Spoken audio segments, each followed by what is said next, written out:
Now.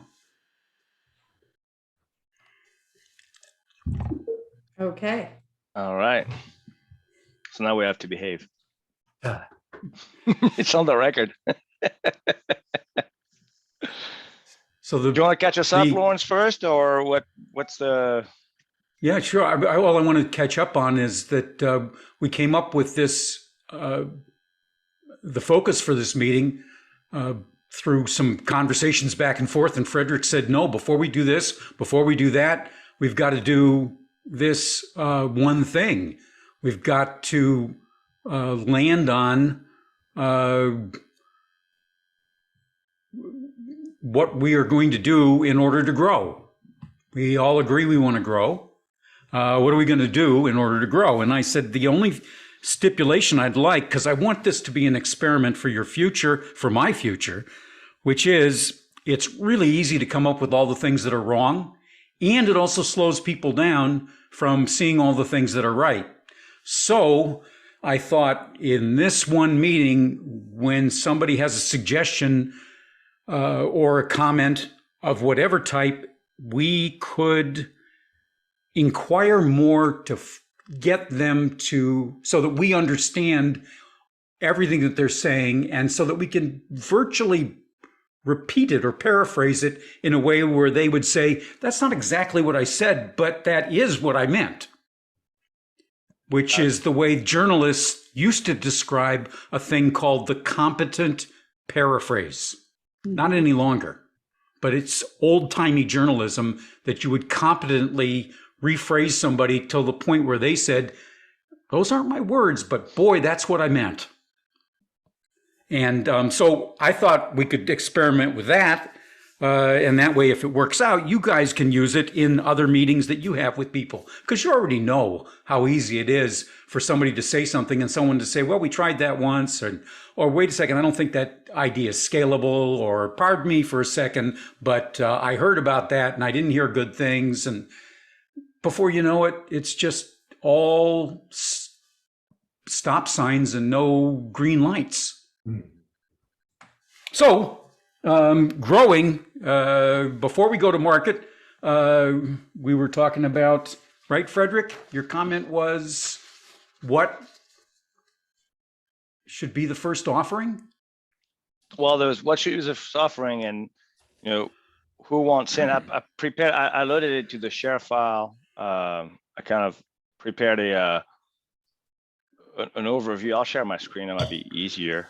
Oh, actually, I cannot do screen sharing, so you may need to enable me. I need to authorize you to do that, right? Yeah, I think so, yeah. And where is that one? I think it's if you go to the participants. Yeah, I'm there. And then you click on more. You might have somewhere there if you're the host, I think. Pop. Play, lock meeting, ask all to unmute, profile pictures, allow participants to unmute, start video. Doesn't say share screen. That's again, I'm on the Okay. Mac system. But wait a second, here's share screen. Does that make it possible? Did I just do it? I don't know, let me see. Yep, there you go. Sweet, look at you. All right. So Lawrence and I spoke, and so I figured I'd share. I put my thoughts kind of, and there's a lot of words in there, and so I don't want to spend too much time unless you guys want to dig through this a little bit more. But I kind of looked at, what's next? What do we do with this? I mean, we're well investing time. We're thinking about this, and so I took a WAG, and so it was kind of like all of us. We went to this, conversation with there's certain curiosity about, how can we potentially help other businesses and get compensated to help, either find something, achieve a goal, something that they want or need. And so I think there's always an element of curiosity in this group that had to exist. Otherwise, all of us would not be on phone calls talking about, hey, let's build something out of this. So I was like, so where next? He's like, number one question is, do you want to be involved in a new business? Because I think that's the number one question each of us has to be clear about. Because if we're not, ready to do that, that's cool. Just, I think everybody's got to be clear that that's what we're up to if we're on these calls. If yes, how much time, money can you invest? How much value can you bring? Those become questions that we have to answer for ourselves and collectively make commitments to each other, I think. If no, is, how can the group help you? These are goals that you had coming into the Game Changers that maybe are still open that we can help with, because I think the collective commitment should remain there to each other. At least that's kind of my thoughts there. So if we say yes, so what now? It's like, great, now we got to build a business. So the thought for me was building a business was ugh.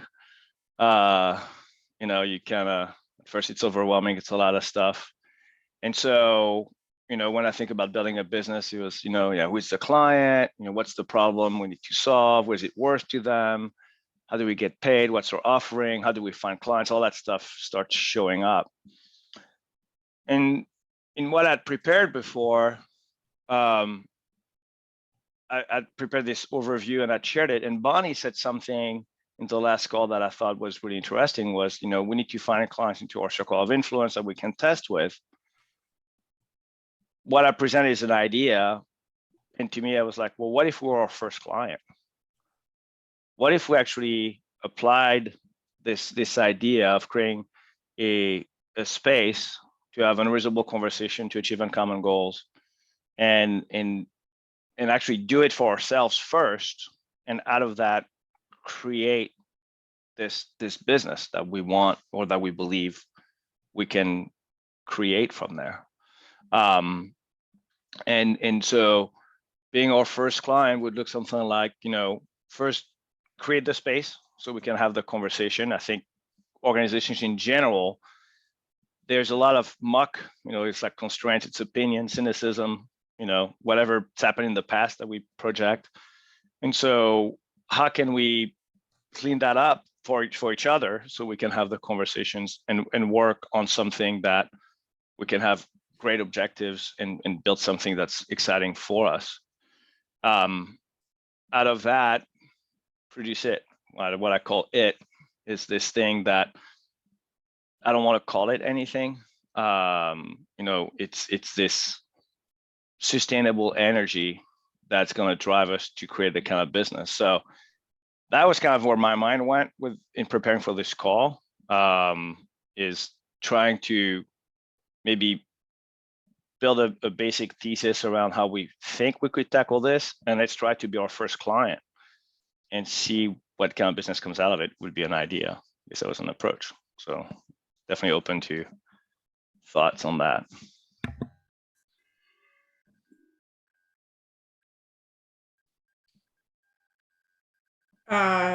So I have just some questions. So I love where you're going with this. And I do think where you start your kind of binary question, do you want to make a business out of this or not? It's absolutely the grounding place where we have to start.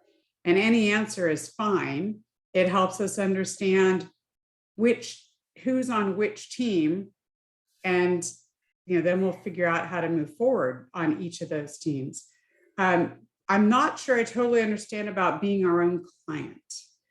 So I love sipping our own champagne. I absolutely believe that completely. But I'm not sure how we treat ourselves as our own client.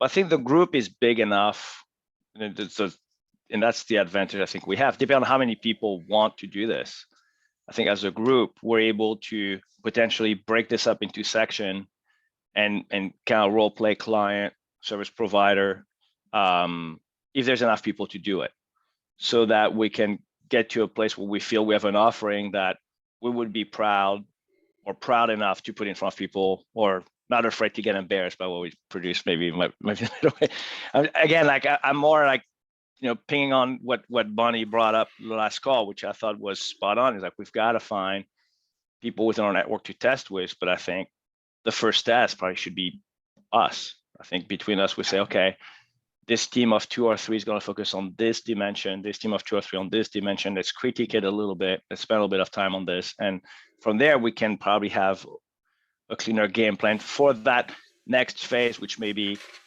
direct influence, the companies that we can influence to bring in that maybe they get something for free or discount, whatever, because they know they're guinea piggish in the process. Got it. That's what I meant by that. And that helps a lot. I totally agree. I mean, any materials or approaches that we define that we think is the way we want to bring it to customers, we absolutely have to test it on ourselves. And like you said, and Lawrence and I had these conversations about find some friendlies who might get it for free because their skin in the game is they're giving us feedback and time is worth a lot. And our skin in the game is we're doing this, to learn and to hopefully progress it.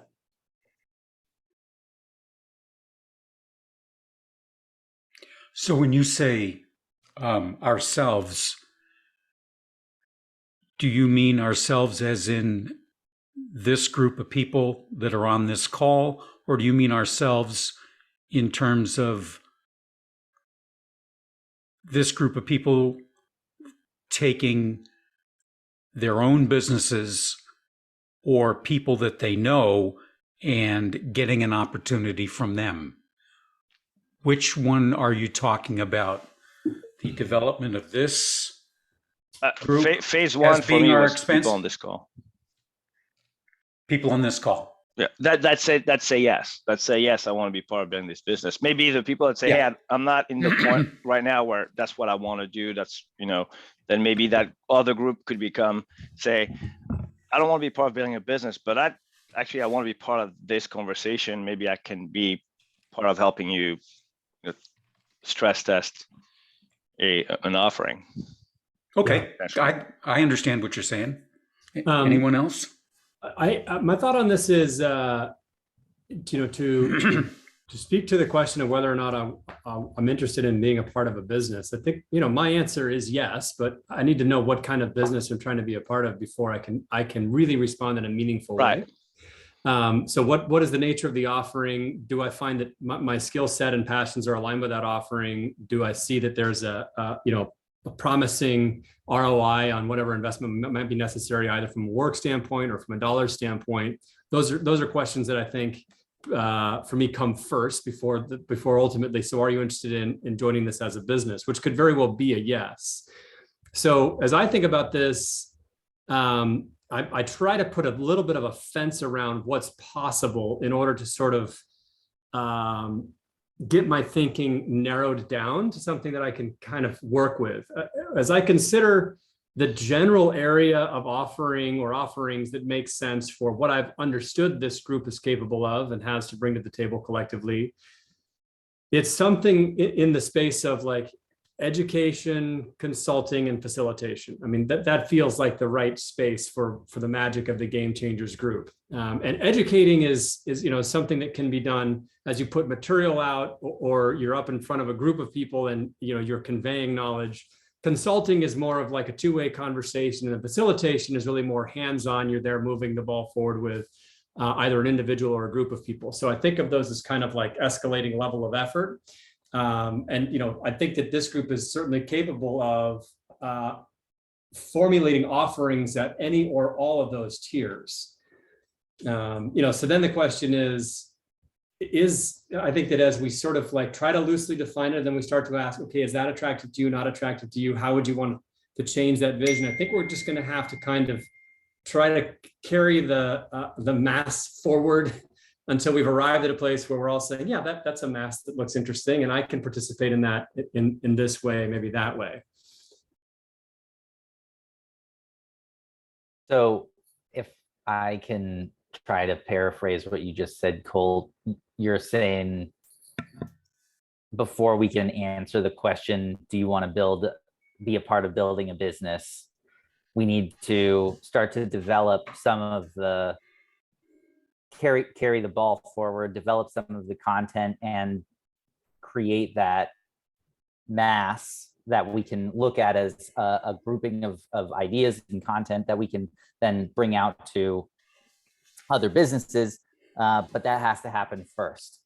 Great paraphrase. Thank you for that. Yeah. And I think we can do that we can go one of two ways to sort of start the honing conversation. One is to really define what type of knowledge or impact it is that we're interested or capable of creating. And then, so what's the best format for that? Is it to have summits and workshops? Is it to create a video series? Is it to have a podcast? Is it to do retreats? Is it to do workshops, keynote? I mean, like, we can decide the content first and then the format second, or we can say, you know what, I'm really attracted to a particular format.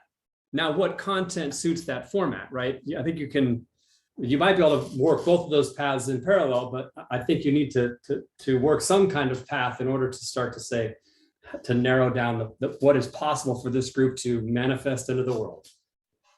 So, Colt, what I'm hearing from you is the embodiment of the offerings. There's different levels of those embodiments, and there are different tool sets or delivery mechanisms, and it's wide open. And so narrowing maybe some focus might be helpful. Did I get that correct? Yeah, totally. Okay. And I love it. And I'm going to still go back to the first question. How many are interested in being in creating a business to do this? Maybe not, we can't say, yeah, I'm signing on the dotted line, et cetera. But out of the group who's on the phone, how many are interested in creating such a business? I'm just curious. Yeah, I'm interested. I'm interested in exploring the conversation about what kind of business we can create. Maybe that's the best way for me to say that. Well, that's the first step, right? It's right now the investment is going to be time, but we need to, I mean, it needs to be a real commitment, right? Like, I don't think once a month and this, like, an hour here and there is going to get us to, I think, to a place where we have a business that we go, okay, we're working well together. We see something that, because again, I'm not gonna lie, like, I don't have time for a hobby. So from my perspective, there has to be something that we want to aim at. I mean, and that's just bottom line. I mean, there's a lot of things to get off conversation that's been already like huge here and with the group. I think we've all left, with, and there's something we can put in the marketplace. I don't think anybody on this call is living out of, fresh water and air. So at some point, it's got to be something that you go, okay, there's an offering and there's a cost and there's revenue and there's enough profit to be shared. And there's something beyond that. Is it a repeatable business model and so forth? I mean, and so if we commit to say, hey, we've got to come to agreement around what that offering is, what we think it's worth, what we think we can charge for it, and so forth, then you can start building a business plan with an offering. And then at that point, Colton, right, maybe a situation where we start saying, okay, well, now there maybe there's an investment beyond just time. Sure, yeah, there probably will be. And we need to be straight about this, because I think it's easy for everyone to say, I'll hop on a call here and there and we chat a little bit. Go, that's nice. While I'm not doing this, there's other things that I think it's true for all of us on this call. There's other things we could be doing that, so there's already an investment being made. I think it's time to, I think we've talked as a group, and like I said, maybe there's a portion, it sounds like everybody on the call wants to be part of creating a business out of this that puts an offering in the marketplace. We don't know what that is. And once that's defined, maybe then go, okay, we're all in, we're committed. And maybe we create a timeline to say, over the next 3 months, we're going to narrow this down. And in 3 months, now we're getting into this next phase. And we need to, I don't know. And I'd like to interject and just say, I think the first step for the group is to determine, am I going to be in making this a business or not? And I can tell you that I've spent the last couple of months since I returned trying to figure out, do I stay where I'm at or do I try something different? I've been at a real crossroads since I returned from California. But I think for me, as far as being involved in making a business, I want to be honest with myself and with you guys. I don't have the time for it. I'm going to continue, with my program in the company that I'm involved in. But what I could do is I could possibly provide an audience to test this. I have a group of people who are very honest. They would be hand selected as a test market within my company, that we could provide the time, to test some of the potential offerings of the group. That's really useful. Yep. That's So- generous. Thank you. Yeah, I mean, I would love to, but LH knows, Bonnie knows, Sarah, it's been really difficult for me since I got back, but I'm staying the course. And I'm hoping to reinvent and transform it in time when I have that opportunity. But I want to be honest with you guys as well. So I cannot dedicate, time into another business. Fair enough. No, thank you for that. Sure. So Christina is the first one to raise their hand to be our support, or the business support staff, if you will, the support team. Out of everybody else on the call, is there anybody else who wants to play that role, or does everybody want to see what we can do to make a business out of it? That I'm just trying to get to that answer. Hey guys, I've unmuted here. Hopefully it's not going to be too distracting in the background. So I love what everybody's shared so far. I think it's incredible. And then the way that the pieces fit together.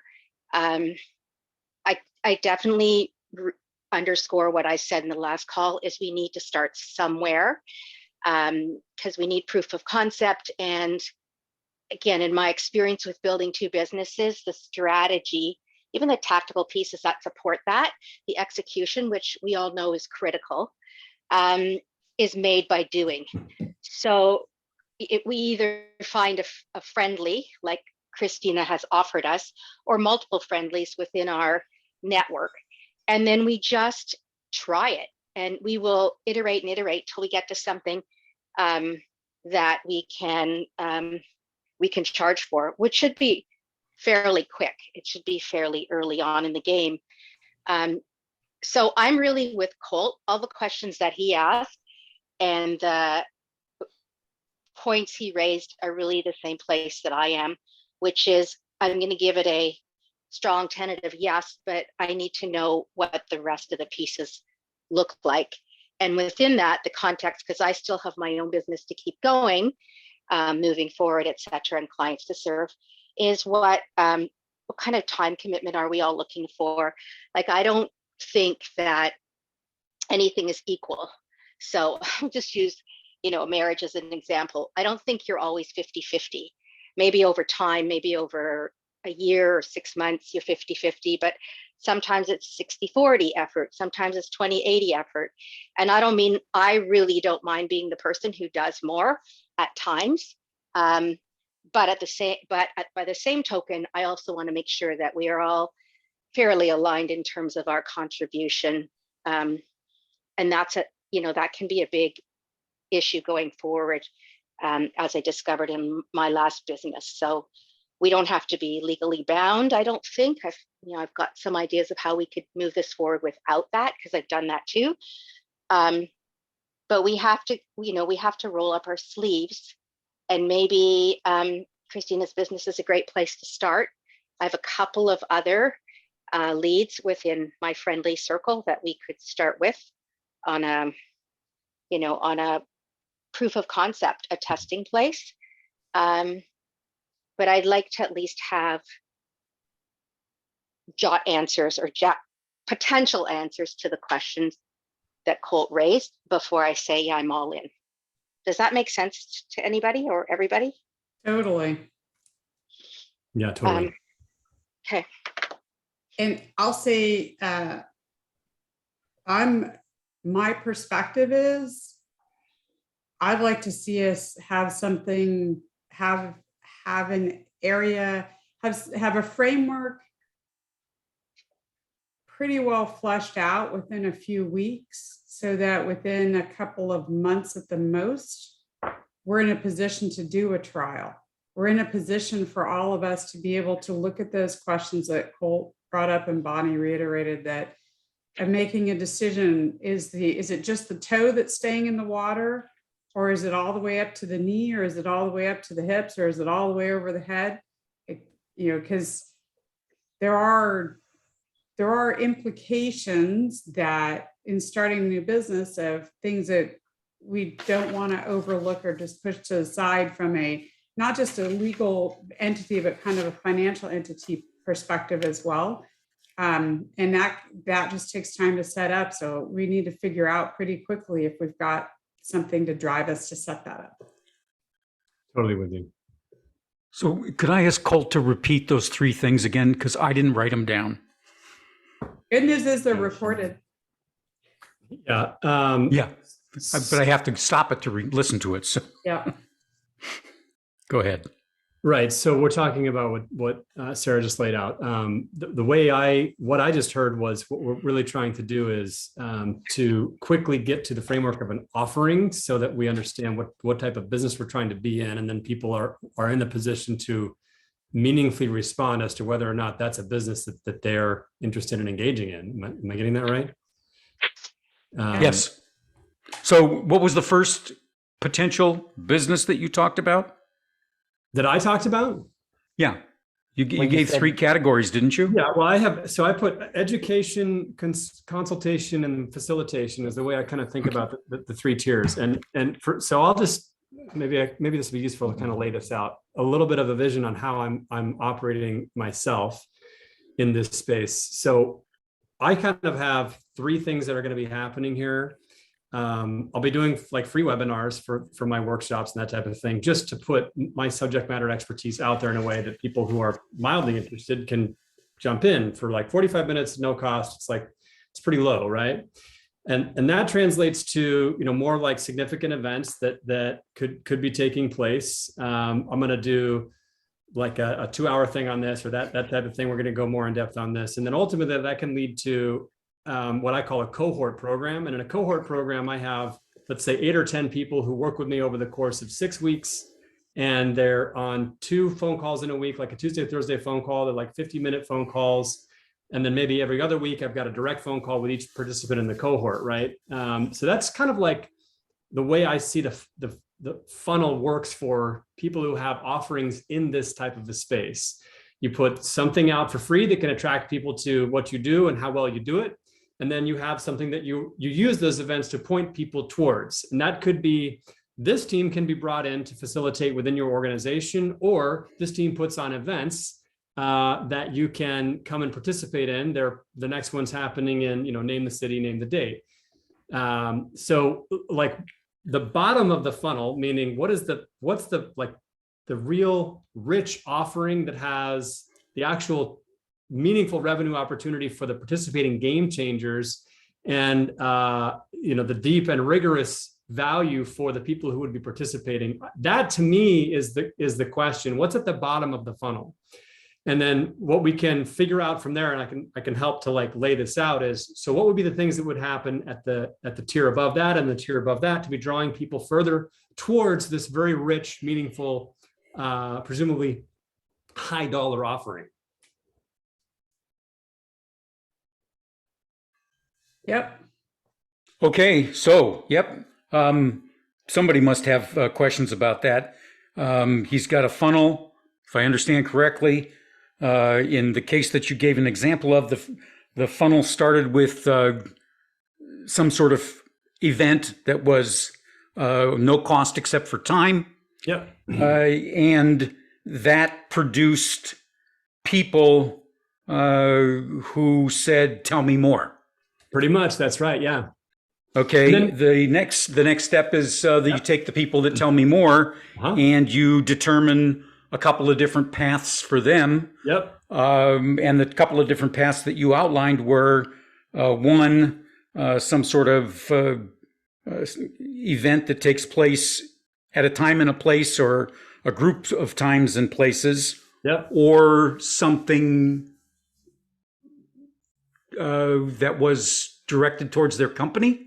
What Could be was the next yeah, thing? at the second tier, it could be even like a remote event where you log in for something a little richer Yeah. than just a 40-minute webinar. But then at the bottom of the funnel is really like your most meaningful offering, right? So for me, that'd be the cohort program, and the cohort program like makes it really scalable. The kind of work that I do would bring in executives, entrepreneurs, high net worth individuals, and you walk them through my cohort program. Great. So I can do 2 cohort programs simultaneously, and they each have 8 to 10 participants, and it's kind of a high ticket item. That's great. That's a lot of great revenue. That's a model that we can look at.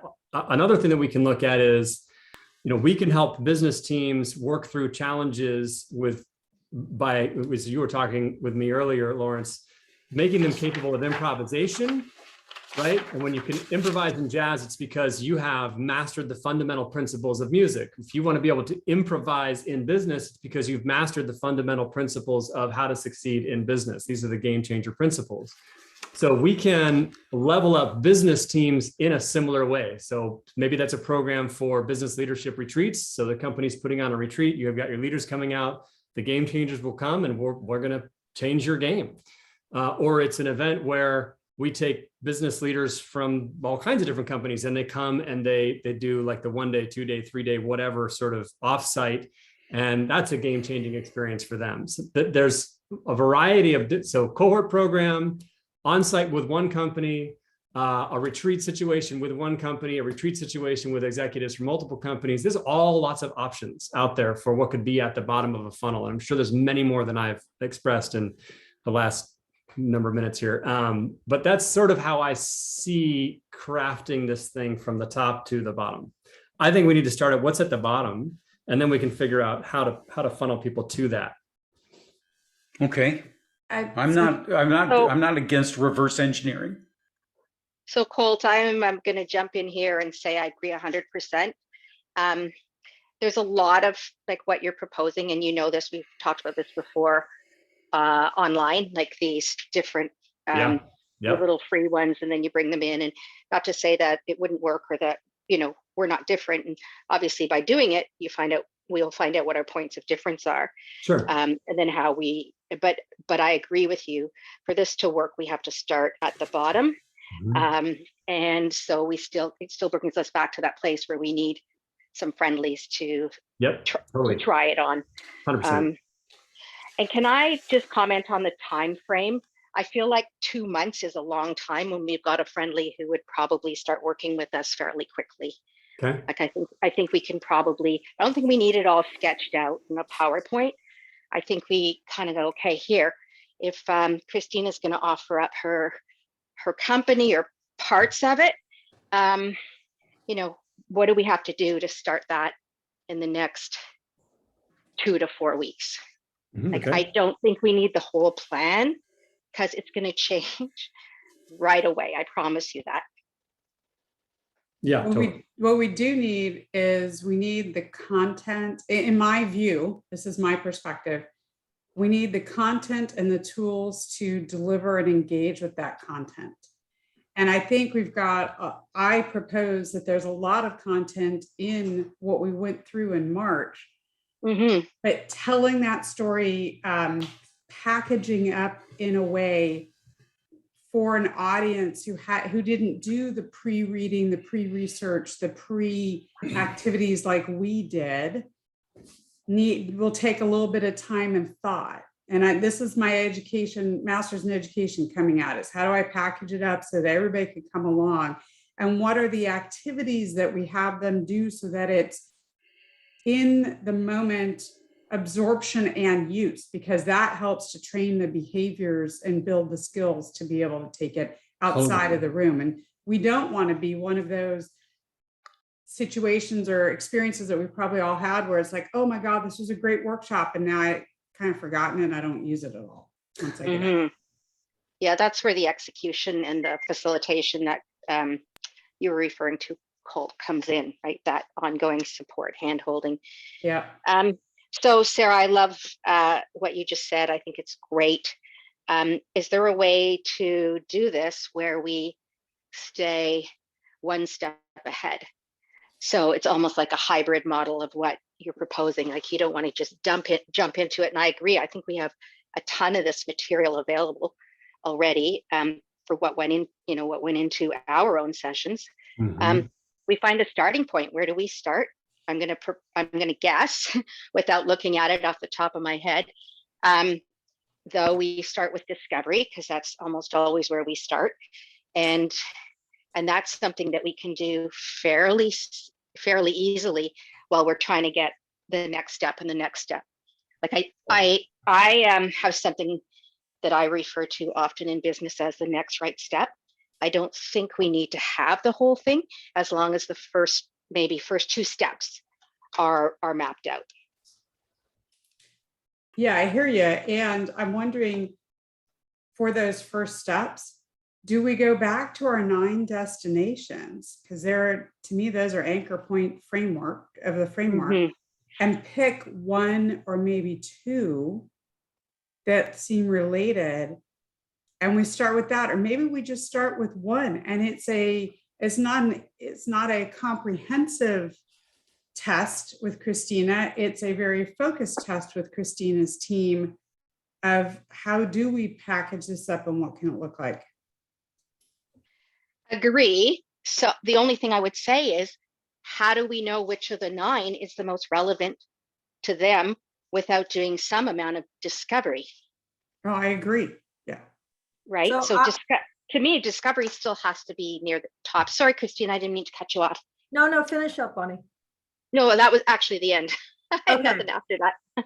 So I'm now going to put myself in the mindset of the customer. And to start, because there's so much information, I think we need to start on the opposite side at the 45-minute free portion. And the reason I say that is, if we choose to start with, I think discovery is important, but if we have a small portion of the 9 destinations, from there you get feedback. Well, where do we go here? What do you want to know more about? And then you see where the customer's need is, and then you develop. Okay, well, the customer's at this point in the business. They have this under control, but they're here. So part 2 would be, possibly discovering or going through one of those destinations. And then part 3, you get deeper and deeper and deeper. But because the customer does not have the knowledge that we do, we have to give them the Cliff Notes version to see what's going to excite them and what they want to know more about. So if I understand you correctly, what you're saying is you create the 45-minute launch. It covers numerous areas, maybe not all 9, maybe all 9, maybe more than 9, doesn't matter. It covers numerous areas, and they then feed back to you from what gets covered. I have more questions. I'd like more information. Tell me more from that. Is that what you're saying? Yes. All right. Well, then everybody else can react to that, because So I've lived through that myself. yeah, my reaction is that there are actually 2 separate conversations going on here. I think there's one that is about, how do we, like using Colton as an image of the funnel, right? How do we drive people through this funnel? Does it start with a 45-minute? Does it start with a, frankly, 20 or 30, 20-second clip on TikTok? I'm just making shit up here, but you know what I mean? Like whatever that trigger is, we need to find trigger points to get people to say, I want to go to this next bite and next bite and next bite, and now let's sit down for a meal kind of thing. So that's one conversation. I think the other conversation, which to me, maybe it's just my wiring, while I agree with Bonnie on the next step, the right next step and so forth, like completely buy into that, there still has to be an agreed upon deliverable that we believe is a truth. That we say, hey, listen, we believe that one of the number one issue in the market today is this. I do believe one thing, I think that's what you were doing, you meant, Lawrence, by putting your one finger up. I think having this one thing that's clear that we believe is in the way is very true. And the reason why I'm bringing this up is because when I go back to the 3 days that we spent together, there was a moment in time, and there was many moments, but there was one moment in time in particular where I felt like the entire room got really around this notion of the muck, of the what's dirty in the grape. How do you clean that up to get the best wine, like the core product? And so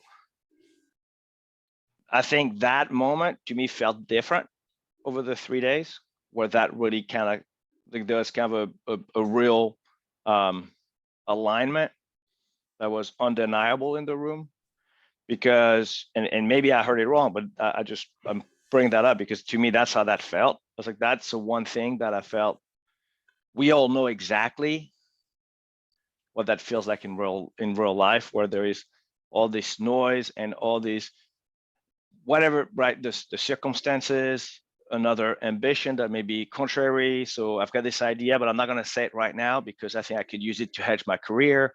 And there's all these things that happen that creates muck in the boardroom, in the leadership team, in middle management. And, you know, if you tie back into the purpose aspect that Colton presented to us, purpose almost becomes one of the tools to get people to agree to demuck, because that becomes so important. It's like, we cannot allow this noise to get in the way, right? And again, I'm fine calling it purpose. I'm fine calling it, frankly, whatever. And I think I've become, frankly, personally attached to the idea of not calling it anything, so that our client knows we're not telling you. We're here to work by your side. We're partners in this to help you define it. But you need sustainable energy, sustainable product mindset that's going to help you constantly demuck your organization, because that's what's going to get you away from execution and commitment to carrying forward onto an idea. At least that's kind of where my mind has gone with that. I think that makes a bunch of sense. And it will take us a while to go from what is appropriately at this time called it, or demucking, which is kind of nebulous, but that's as much as we know right now. Right. And I think that as time goes on, we'll be able to articulate about it more clearly, so that people have something to really put their hands around, that type of thing. So there's really like two approaches that I think we can take. And if Christina's offering us an audience, I think when you know the audience first, what you have to do is ask the audience, what is your key pain points? What are you struggling with? What do you want? And then say, well, I don't even know. Like, tell me, am I at a salad bar or am I at a tire store? Like, what do you mean? So then we can try to give them a little bit more of a, okay, so this is a group of people who are, all business leaders, who've all created transformative change in their organizations, have guidance, have been able to facilitate significant changes in companies and industries, and you're dealing with problems. We're trying to connect those problems with their wisdom. We can define it in that way. When instead of your audience first, when you have your offering first, then you find the audience. So I think that in this case, it is warranted that we'll have to be pretty early on, and I share your thinking, Bonnie, like quickly in a conversation with Christina's group to understand what are the core challenges that you are dealing with. Bring those back after we have that discussion, circle up as a group, point out the problems that we feel like we're really well equipped to address, describe briefly how we feel like we're well equipped to address, come back to Christina's group and say, we think we have a really strong way to address some challenges you're dealing with here, here, and here. And here's our thought about how we would get that done. We could come in and kind of use this as a use case with you guys, try to put this on the books. figure out how well we work together, appreciate that you're, an audience willing to make this happen, and then allow sort of our pedigree and provenance to be the reason why they're willing to spend more time with us, just to attempt to solve the problems in the way that we think we can. So, would this work? So can I If just say I- I'm, Go ahead. yeah, I'm aligned 1,000% with what Colt just said. So would this work? If I and Christina talked and narrowed down into what would be best to share with her group from her understanding, and there may even be some discovery on my part to understand it from my perspective, we could come back to you and say, this is what the 30 minutes, 45 minutes has to deliver, right? This is what has to be done in that 30 to 45 minutes. So we could come back to you with that, and then you could then add, adapt, whatever you want to do with it. But I would first get from her, she would get from her people, I would get from the other people, whatever it is, some stuff that we could land on so that we could feed that back to you. Then we would say, here's what we know about how to deliver that to them. And we would deliver that to them, making Bonnie happy with the concept that we have now tested this in front of a live studio audience, as we say in television. I'm aligned on that. So it's almost a reverse funnel. Yeah, we start with the specific and we then work our way to the broad. Totally dig that. Here's one thing I want to just suggest about that. Rather than it be about a discussion of, here's kind of the areas of focus that we're really able to deliver in a powerful way. What I want to ask is, what is keeping you up at night? Like, what job to be done is struggling, or there's a problem? I want to understand the pain. I want to understand where there's a critical struggle, and then we can have a discussion on our side about what areas of expertise really align well, fit well with the core challenges that they're dealing with. I want to hear what's hurting. Yeah. I mean, that's, yes. We spent 3 days talking about finding fits. Yeah. Yes.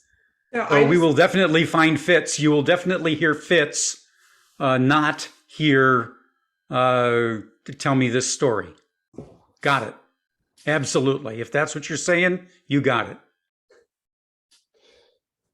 So I'm going to be a little bit of a challenger here for everybody, because when in my experience, asking individuals, what are your challenges or what keeps you up at night? Mm-hmm. If they're not in the leadership level, that language doesn't resonate with them because they don't think about it. They don't know until they've got some considerations to help them try to figure it out. So are we trying to have Christina be the proxy of the problems that these people feel they're changing, or Christina be the proxy of the problems she thinks they're facing or she'd want them to face? They may be oblivious to it, right? Like that's what I'm going to challenge a little bit on. And so I don't know if an open-ended investigation and with whom are we doing the investigation? Is it the actual audience, or is it the leader of that audience? How many times have you guys been through a training or something because your leader said, our organization is challenged with X, and you're sitting there going, I don't know why I'm here. Like, I just don't see it. Well, but that is, so first, everybody's got a concern. Whether or not the concern is aligned with the business as a whole, they still have a concern, right? I mean, they're concerned about paying rent. I mean, everybody's got something going on. I think That's the truth. But what if part of the offering is actually being able to produce a conversation where we could get to what's the real concern? Because I think I agree with you, Sarah, that there are meetings that a leadership person, whatever role they're in, say, I think there's this problem, and today we're going to solve this problem. And half the room goes, that's not the problem. They don't know what they're here, because what they believe the problem to be is not that problem that was trying to be solved. It's just completely foreign to them. And I said this because I literally just had that meeting this morning. So, and so I think one of the offering in that 45-minute session is, hey, we're here to help challenge you to think about what are things that may be in the way of even talking about what the problem really is, or what opportunities exist that you're not tapping into because maybe you're not used to talk about it. Maybe people aren't asking you the right questions, you know. And because I really love where Colton went with this about take away 3 or 4 things that we identify are real meaningful things that are in the way. And by the way, I think we all know at the end of the day, there'll be probably 2 that are pretty much always the same or close to it, right? And there'll be 2 that may be nuanced. I think that's just reality. But make sure they get to have ownership of it, and then help dig into that. Like for example, like we talked about what we call the muck. That's going to be a theme that's going to show up every time. If you ask the right question, everybody's going to know, yes, we have this thing, these filters that we put in place that we don't speak freely to our leaders, I mean, the NASA example is always one of my favorite one, you know, where the shuttle crashed is because people are afraid to speak up that, hey, this could be dangerous. So I think there's a lot of things that we can do, but part of the offering is to make it a discovery, that they discover for themselves that that's a problem. And maybe that's what that 45-minute conversation is now we've come to agreement that those are things that are in the way of your business being the best version it can be. Yeah, maybe the best thing to do is to rather than try to ask someone to articulate what they think the cause of their problem is, just to articulate the symptoms. Are there any performance indicators that aren't where you want them right now? Yeah, let's play doctor. That would be a good place to start. Any performance indicators that aren't where you want them right now. And then, like, I mean, let that be as much information as we would need to gather, perhaps. I don't know, because I agree with you, Sarah, that it would be difficult for some folks maybe to articulate, or that at different levels of the organization, there's total disagreement on where the problems actually are. But the business has performance indicators that they need to use to determine, you know, are we operating at peak business health, so to speak? Let's figure out where those indicators are at, and then we can get to the task of rooting through the symptoms to find the causes. Because isn't that actually the problem? The fact that they can't figure out what the problem is. So diagnosis, start with diagnosis. Yeah. And then move to prescription, and then move to assessment. Sure, I can dig it. Yeah. And what I have is, and LH and I will work closely on this, is do I include my dad in this or not? And I'm going toward the direction of not letting him know we're doing this, but not including him in this. I don't know if you're shaking your head, LH, but we'll talk about it. Look, Christina, I'll just tell you, I think given what you've explained and taught me about we can't hear you, Lawrence. Your company, Not shaking my head, sorry. having the boss in the room, I think will preclude a lot of engagement and Oh, it possibility. does. I see it myself. And yeah, I think there's pros and cons, but I do believe there will be better feedback if he is not in the room, and maybe at some point I can step out, you know, as well. And I've tried to always create a culture of just put it on the table. Let's, you know, tell me what's happening. Let's work through it. let me hear it from you before I hear it from somebody else, right?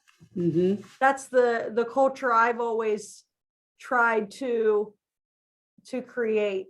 So this is exciting. I'm going in a lot of different directions with where the training could go, because there is so much knowledge to be shared, and not only to be shared, implementing it. What Yeah. the power a business can have if they use the tools.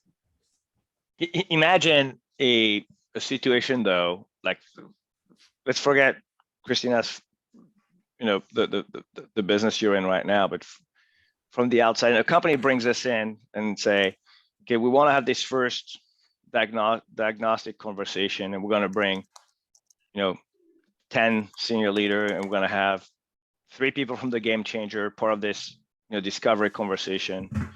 And at the end of the call, we finish the call, the 3 people debrief, and the conclusion is we need to have another call, and we take these 2 people out of the conversation.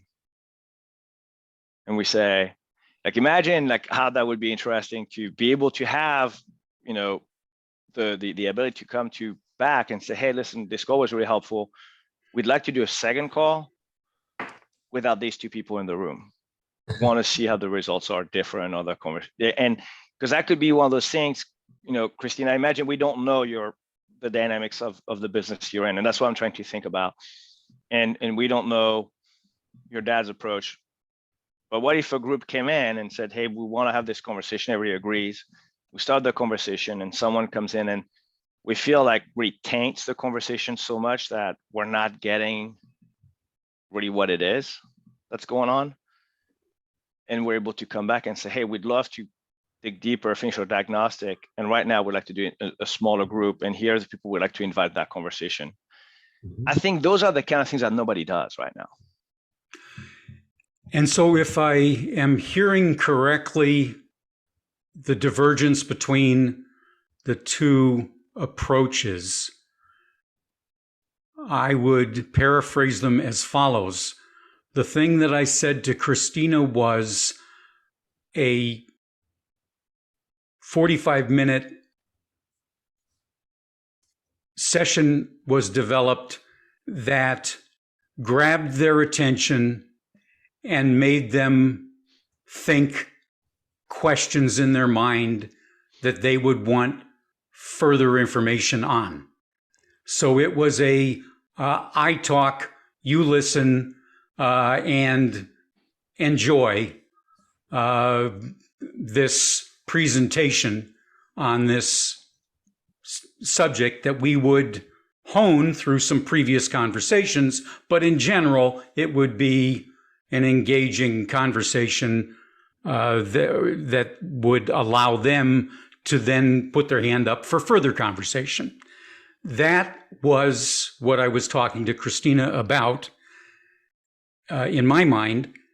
And then the second thing that I heard was develop an opportunity to create a discovery conversation with either a group of people, a collection of people, or with one person or 2 people, so some number, and see what they think about that.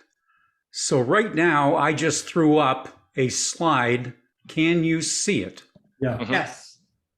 You remember this from day 1. Yep. Yeah. This was the evolution of the tell me to the diagnostic to the individual discovery conversation when you were trying to set goals and training for an individual, or you were trying to get them to talk about themselves and their business and where they would like to be. And these were the breakdowns of the steps that you go through in order to land on the opportunity to present to them solutions. So you remember that? Yeah. Am I saying that properly?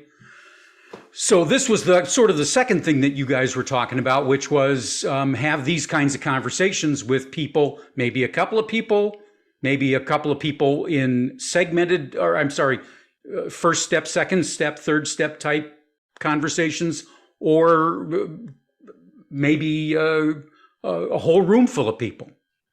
A room full, I mean, 8 or 10. So the two things were, one, on one end, we've got, here's a presentation that we're pretty sure is going to grab your attention and entertain you and make you want more. The other one is a conversation where you take us on the trip through your life and your business and everything else, and we end up landing on the kinds of things you'd like in the future and what you'd like in your future and where you'd like to be and what you could do in order to make those things happen. Are those the two things that we have just discussed?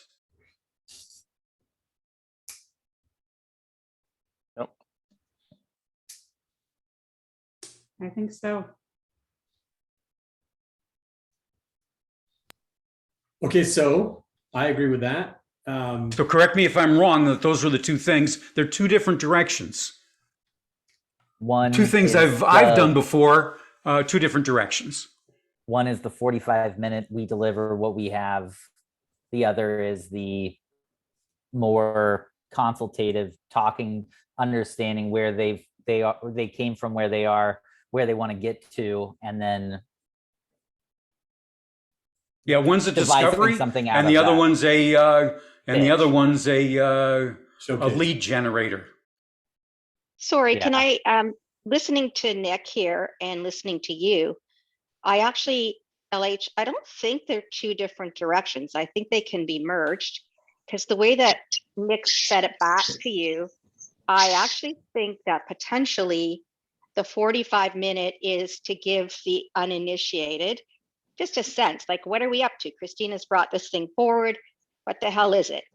So Okay. it could give them a sense of what it is, create some excitement, make them feel like they want to be part of it, and really appeal to their sense of, yeah, I want to be part of this. And it gives them hope that things will change for the better and that they'll be part of that.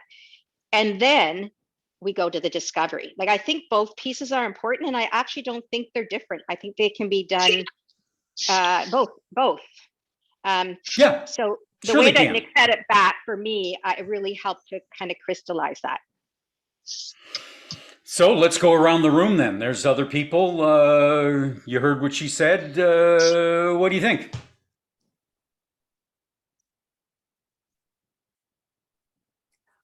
I think. I we mean, I just almost, flipped- Colt, we flipped your funnel upside down. We That's started fine. I mean, I think we no, were they- starting with flipping the funnel upside down.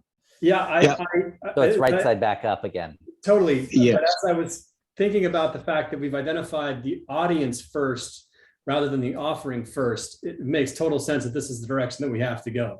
And it sounds to me like the next step is that Lawrence, you and Christina are going to have a conversation it's going to be probably a combination of this discovery and the showcase, right? So the showcasing kind of the areas of expertise, just to sort of set the table, and then let's have some discovery around that. I mean, I think that the pie chart you put up, Lawrence, is a great guide for how that discovery should go. And I think you're going to be able to come back with a clear sense of the challenges.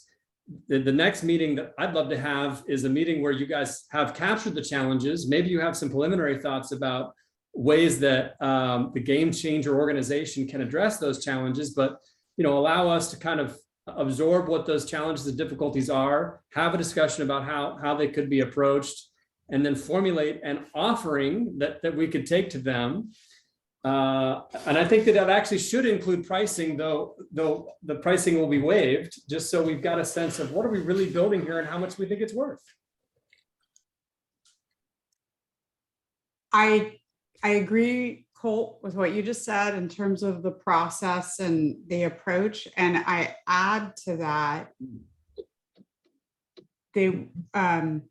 to make our time together as efficient as possible, that there be out of this meeting work done by all who need to and share the readout or share the data that gets collected in that discovery conversation, so that when we get back together, we are coming in with an understanding of it, or whatever remaining questions we have, and proposals or vision of what to put forward to the team to keep us moving. I don't want to come to a meeting to get a readout. I'd like to be able to consume that and come in with some hypotheses and ideas. Great. Yeah, I think you make a really good point with that. Really good point. So And I could, think what we can do is, after the session, we could ask the people involved, what do you think you would feel comfortable if this was on the market? What would you pay for this session? Right? And get a ballpark of where this group of people, and, I can provide kind of a background on, where they are financially, but where this market of person, where they feel they're comfortable, at what price range for this service. And I'll be happy to do that as well. From the consumer standpoint. Yep. Who would be making the call on that? From your company, who would make that call? And I assume it would be your dad, but Yeah. I don't know.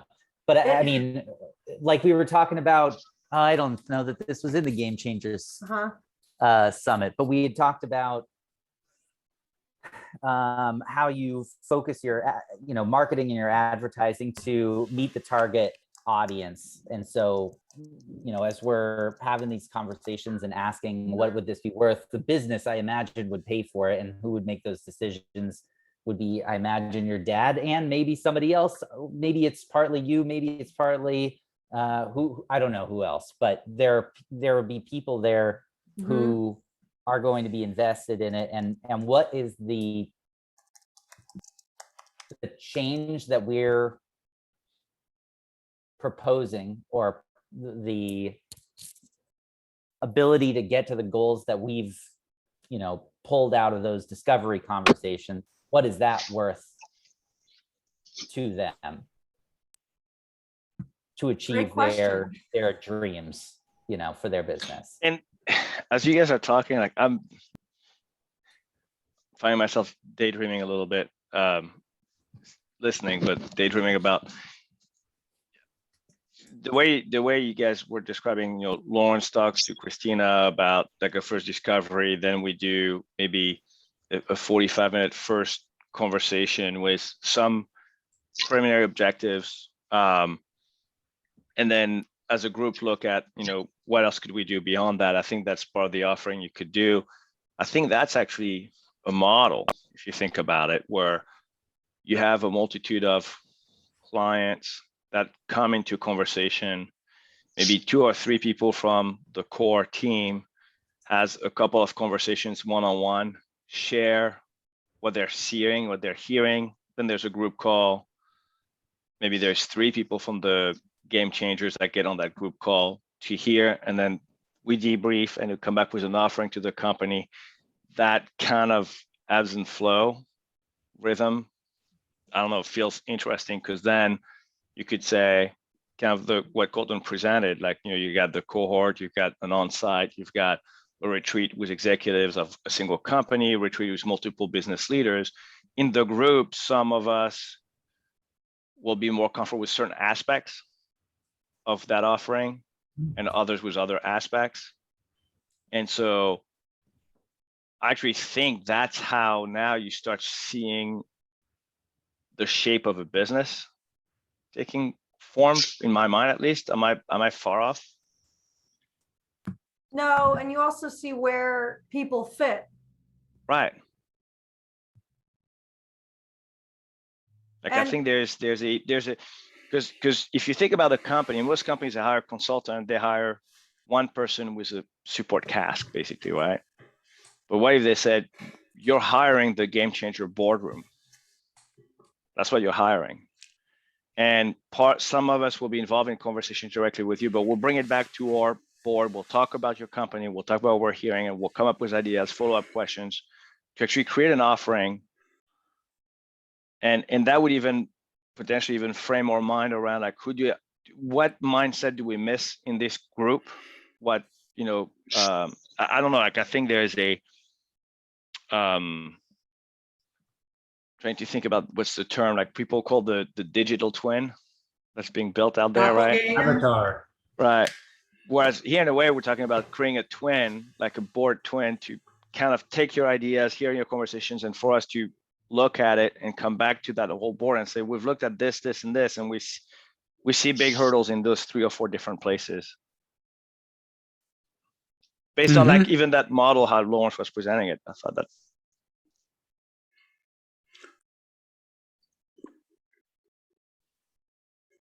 Some people haven't had a chance to bring anything in on this, but David, is there a reason in your? Why are you so quiet? You're sitting in the David? car. I'm listening and thinking. I'll tell you where I am. I am a bit concerned because I feel like we're focusing on the audience, and in my mind, the initial focus, and this is what I was thinking coming into this discussion, in my mind, the first step would be to better understand exactly what we are providing. And when I say what we're providing, what are the lessons? We've talked about it in Game Changers in those 3 days. We've looked at the lessons. We've looked at the impact. We have proof. We have companies that have been able to implement these things. And in my mind, that is the bottom of this. I feel that's where we were at the beginning. This is the bottom of the funnel. This is our deliverable.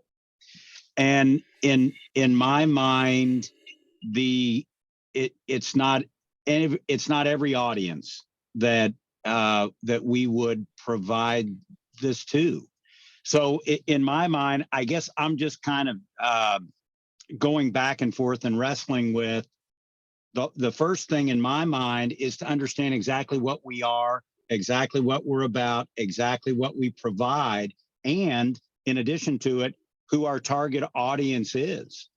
And then we have the ability to understand from others, because in my mind, this has to be more of a template, more of a, I'm not going to say cookie cutter. I sure don't want to lessen what we're doing, but it is, there has to be a template to this of what we're providing, because I sure don't think that we want to recreate the wheel after understanding the first 40 businesses that we go to and have to recreate an offering, a different offering to all 40. To me, it's stepping back, understanding exactly who we are, exactly what we're doing, exactly what we're providing, and then understanding who our audience is. It's just my thought in the discussion. Does anybody want to paraphrase what he just said so that they can make sure they understand it? I think we turned the funnel again. So what I'm hearing is we need to define our purpose and guiding principles. That's what I'm hearing. Yeah, I think Yeah. so. What I heard is a little bit different from what Christina just summarized, and is that we need to define what are the areas of our expertise or value that we bring to customers, kind of create our menu, if you will. And from that, identify by talking to potential customers, are they appropriate for our menu? Like, are they really looking for Italian food, which we offer? Or are they looking for Asian food, which we don't offer? So it's a And- blend in between is what I'm hearing, right? Is that we agree that we could help in these 6 dimensions. And as long as there is 2 or 3 that match from our discovery, but we have to be objective and and it's interesting you guys just say this, because I just had this issue with a nonprofit I'm involved with where we help kids that age out of foster care. And we've had to come to a conclusion saying there are certain types of backgrounds that we just can't help. We're not equipped to help those kids. That's what, because like I wasn't totally clear, David, if you're saying, let's narrow it down to, we have these 3 offerings. That's why we want you to fit in those 3, or is it more like we have 8 and any of the 8 we would help you with? And there's this dimension of discovery, but a dimension of like discovery within this scope. Well, I felt that what we focused on in the 3 days was a very solid solution set on how companies have been able to be successful in those key areas.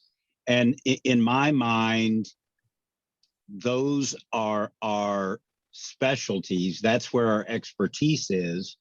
And I guess what I'm thinking is that's where we operate from, this is our offering, these are our solutions, these are the proven solutions, and then look at the different audience that can help provide solutions for, and do what we're all trying to do, which is to make others successful. So tacking on to what David said, I guess, and maybe this is, it's good to say this out loud. I was presuming that the framework around the investigation that Lawrence and Christina would do with our first audience, I'm going to call them our first audience, that investigation would be framed within the 9 destinations that we talked about. And so our discovery is not an open-ended discovery. It's a discovery within that solution set, as you called it, David. And we may uncover things outside that solution set, but that's fine. And that's something we would have to park to the side, because that's not within the scope of what we focus on and do. And so I just kind of assumed that that's the way it would go, but I never overtly said that. And I think it gets back to what Frederick was saying about, this sort of funnel thing. The funnel already, in my mind, the funnel already has these 9 areas around it. And so whether we're talking to the audience first, or we're saying this is what we offer, which you can go both ways. There's not necessarily one right or better way to do it. I'm not going to use better or best.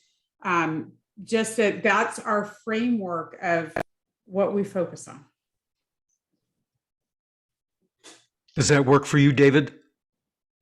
It does. It does. Okay. Because it's really just, going from one direction to the other, making sure the lines meet. Right.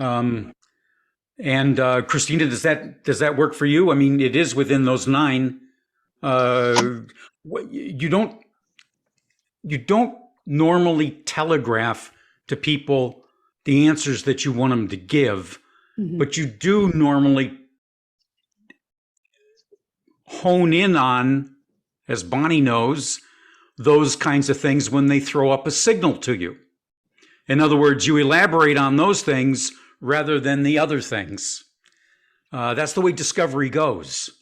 If I'm discovering for a book, I find something that I just say, oh my gosh, that's so interesting. I don't jump on it right away, but I find something that's just that interesting. If I'm discovering for this kind of situation, I find out where things that they say tell me that this information that I already know of is going to be incredibly relevant to them. And then I get them to tell me that it would be incredibly relevant if I could give them that. Could you do that for me, please? Well, let me think about that for a second. Maybe.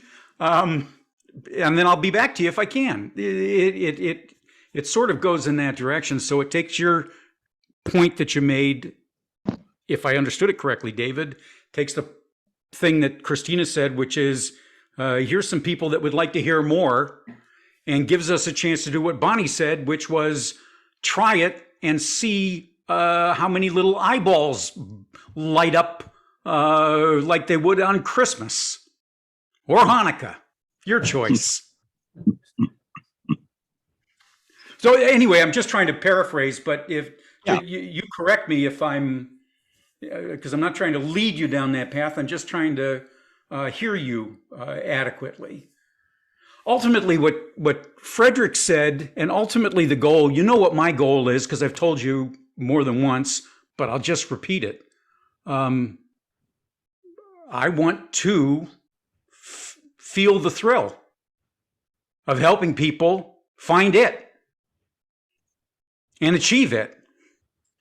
Because when I do that, they don't even have to say thank you. I feel it. I know what I did. I see it. And I'm absolutely thrilled. That's me. Doesn't have to be you. That's just me. But if that's what's at the end of my funnel, and who would I like to do that with? Everybody in the world. And we'll start with people with plenty of money. Mr. LH, I love how you ended that.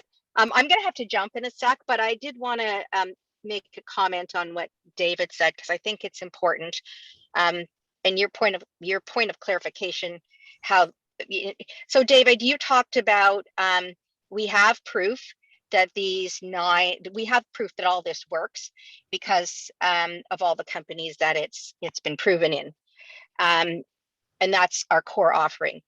What we don't know yet how to do is take this group, this Game Changers group, and implement and execute in a way that moves the needle so that we can sell it somewhere else. And so I think that's the piece for me. And that's, I think, what we've been talking about here is how do we take the Game Changers group, this group, and provide proof of concept around how we do what we do. Because certainly, as you said, David, we know that this works, right? We know that it works, or none of us would be here. Right. And some, oh, sorry, go ahead. No, I'm sorry. I was just agreeing with you. And then Colt, you brought up an important point, which is costing, something near and dear to my heart. And I would say that one of the things as we're doing this is for everyone just as a starting point to track their hours so that they know how much time they're putting in, because it sounds really, really tedious. Doesn't matter how much we're billing our hours, but we just need to have a sense of our time. My experience, again, is that especially in the early days, the first few, we're going to overinvest our time, and that's fine. At least it's fine with me. But we should have an idea of how much we're putting in terms of time. And that will help immensely at the other end when we're trying to do some costing. Roger that. Okay. I'm so sorry, guys. I have to jump now. I'm actually late for another meeting. And I've kind of keep putting them off, but this is about as much as I can do. Thank So you, Bonnie. I'm glad I was able to make it because this was a bit of a challenge today, but and we'll have the recording to hear the end. And thank you all for your contributions. Spectacular as always. Take care, Bonnie. Bye-bye. Thanks, Bonnie. See ya. Lawrence, if you're talking, you're muted. Did everybody see Colt's did everybody see Colt's note in the chat? Especially you, Frederick. Game Changers boardroom, which That was Christina sent that one. oh, Christina did. Sorry. Christina, that's pretty cool. You guys looking at that? Is that pretty cool? Should we take that website, or do we not need a website? What do you think?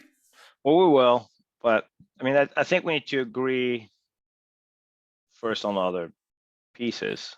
I'm not sure I'd want to go after that domain yet. I think we need to get more specificity on what we're doing and how we're structured before we try to go after a domain. If we start by naming it.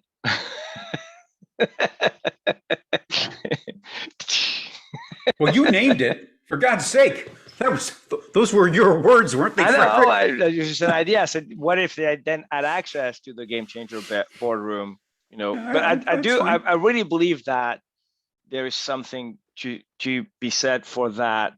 Aligned with what David brought, which again, I think this idea of a menu of skills that we have, but what I would put against that is not start with the menu necessarily, right? It's like some people may come to us say, I'm not sure I'm looking for, and the menu may be not, they may not be sure that's what it is that they need. And maybe us playing a role in helping them discover, well, where's the gap? And sometimes maybe that is not what we do, but here's what we see. Could be part of the process. And to the point that was brought up earlier in conversation, we don't do Asian food, we do Italian. If I heard you correctly at the beginning or in the middle, did you say that what you wanted to do was to help people clear away the muck? Mm-hmm. Okay. If you want people to clear away the muck, Christina and also Colt said some sort of a presentation that puts their hand up that says, hey, would you help me clear away the muck, is a very good idea. Mm-hmm. In other words, it's something that they can listen to without being taxed with questions and desire for them to give you feedback. It's a way for them to feel out, do I want to reveal my muck to this person?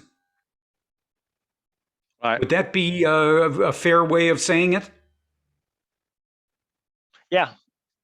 Okay, so my at that marketing point, go ahead. Go ahead. Sorry. My marketing go brain ahead. starts kicking in, going, now all of a sudden, if you have a menu of, let's say 6 things that we feel we do a good job at, clearing the muck being one of them. You can create multiple points of entries, right? Multiple ways to engage a company. Or if you simply found out in your own mind and in your group conversations that a lot of people are feeling like they need to make sense out of a complex and difficult to make sense life, business life in particular. If you've had a way of getting them to see that, they could very easily also then say, you could then say to them, here's how other people have found their way out of that. And if you would like to find your way out of that, no big deal. All you have to do is put up your hand. All you have to do is say, yeah, I think I would like to do that. My point being, you can go from a single point, like, make sense out of everything, which is really what clearing the muck away is all about. You're trying to not have it in your vision sight. You're trying to not have it mess up your view and mess up your mind in terms of understanding everything. But you can start from that point and simply open them up to a conversation. You can also start from, here's a bunch of cool stories, and have people say, oh, I see myself in some of those stories, but I have some questions. And you could say, and answers to those questions are as simple as putting your hand up. So you could give them a specific, take them out to the general. You could start with the general and you could take them to a specific. They're just 2 approaches to human beings in mass groups or in collections where you're saying, I want them to be open to me, you. And we know that once they're open, what we're going to do is we're going to discover. Whether we get there from specifics or whether we get there from the general, doesn't matter. What we're going to do is we're going to discover. We're going to walk them through the garden that they've created in their life and have us tell them, or have them tell us, What's this? What's this? What's that mean? What's that mean? Which do you wish was growing taller? Which do you wish was not growing there at all? How does this garden shape up? And if you could throw some Miracle Grow on it, what would happen? What would it look like? Would it be colorful or would it be green? Would it be tall or would it be shrubby? What is it that you'd want it to be? Because all we care about is it, which is you define it. So without trying to put words in anybody's mouth, we can go at it both ways. At least I've seen it successful going at it both ways. If those two ways work for you guys. I mean, in the example of Christina's organization, it sounds like that approach is more an open conversation, is the way I've heard it. And what we're talking about is having another approach that's more centered around a specific offering. And do those automatically have to be just one or the other?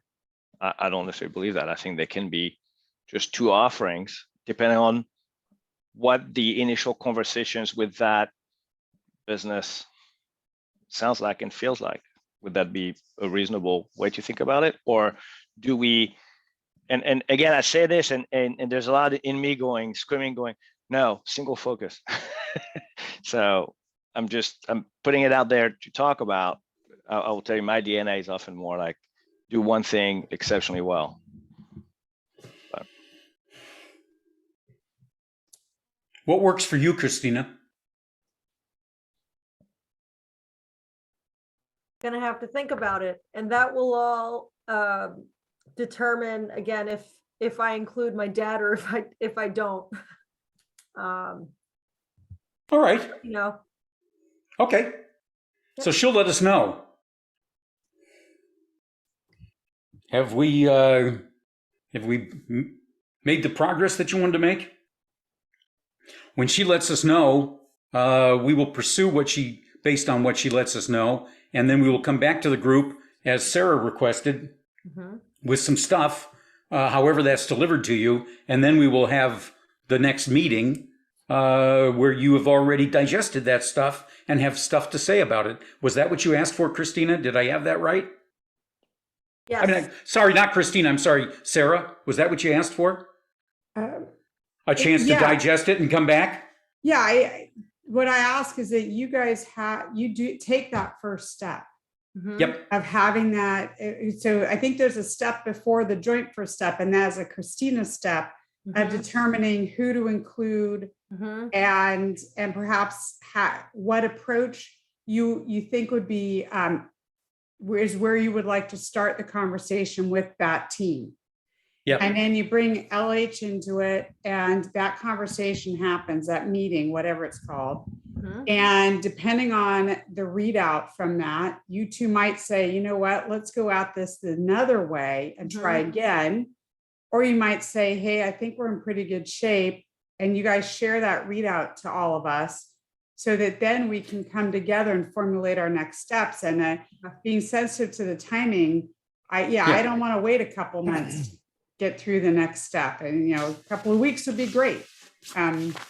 I don't know what other people's availability is. This is where it comes into play. I know I'm on vacation the first week of June, but I'll have a computer. I can read stuff. I'm interested. I like to see us get going.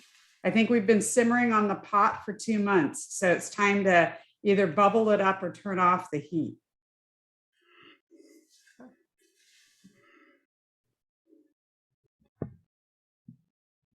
Okay. Who else? Okay, so who does what? So Lauren's gonna have a call with Christina. That's one. Well, before that, Christina's going to figure out both the group, the team, or the participants, if you will, and the approach. Right? Lawrence is going to help me with that. Yeah. Right, that's what I understood. That was gonna be with Lawrence. Yeah. Okay. Yeah. And then. And then from my schedule, Lawrence, I've decided I'm going to be taking Fridays off. I've put my foot down this year, so I'll be at home on Fridays, and open to work with you. you know, on this and the others as well. So we could do next Friday. Oh, yeah, we could do this Friday. What day is today? Today, Tuesday. Tuesday. what is today? Tuesday, the 24th of May. Okay, so this Friday. I'm available if you are. You Yeah. know, we'll connect separately, but I'm gonna be taking Fridays off. Summertime. Yeah, so you're saying this Friday, yes, we will do that. Okay, so I'll send, or you'll send me a time, I'll send you a link. Done and done. Okay, so this Friday, we're getting together, we'll get to that. We'll create those things, we'll produce our next step. We'll let you know what we're doing for the next step, and then we'll do the next step, and then we'll bring that information back to the group as Sarah has requested. And that may be done not necessarily in a group meeting. It may be done by publishing it and letting you absorb it on your schedule. So Exactly. that's where we will be. And that will be a test so that will serve Bonnie's purposes of let's just do something, and your purposes of let's turn off the pot or let's keep it going. All good. Colt, anything? You're working on something right now. We're working on something right now. We are getting together next Friday on that thing. I'm taking That's notes, going man. forward. Pardon me? I said, I'm taking notes. I'm ready to go. Next Friday would actually be, You and I are getting together on the 3rd oh, I see what you mean. Yeah, yes. on that thing. Is that thing your book? Yes, it is. Excellent. Very exciting. Right on, yeah. And Frederick, have we done enough with this so that you are happy? Are you happy, David? Are you happy, Frederick? I woke up breathing not in a box. I'm happy. No, you know what I mean. Is there something that we need to add to the No, I agenda? think- We're talking No, next Friday, blah, blah, blah. Put the things Yeah. together, publish them out to the group and say, here's where we're thinking of going. And then you're going to, then we'll have a group meeting, some sort of feedback. And then we will deliver to Christina's group after you have your input. Does that sound right? Yeah, I mean, I'm traveling all next week with my family, so it might be hard to reach. Flying to Seattle, and we're driving around. Yeah, it'll be Olympic on your Park. phone. Yeah, We won't have to talk. and yeah, I mean, what I'll take on too is kind of summarizing some of the different possible offerings we've started to put together here, because I think we need to organize somewhat of a menu at least. to Yeah, start with. great. Listen, any initiative is massively appreciated. All right. Any initiative at all. Scott did some stuff for us. You guys got that in the thing. Sarah did some stuff. I printed out both of them. I know you don't have to print the internet, but I printed it because I wanted it to be portable. And so I've already been through them twice, and I'll go through it again. So that's all there. That's good. And Is I there- just want to add, I think since we had a number of people out today, that we should put it out to the group to watch our episode today and have them raise their hands. Are they in for the business or not? This way you know who the players are as the work is being done. Yep. I Good. think that's very important. Yep. Good luck, guys. Okay. I have I'm my gonna homework, pause. you have yours. I'm going to pause.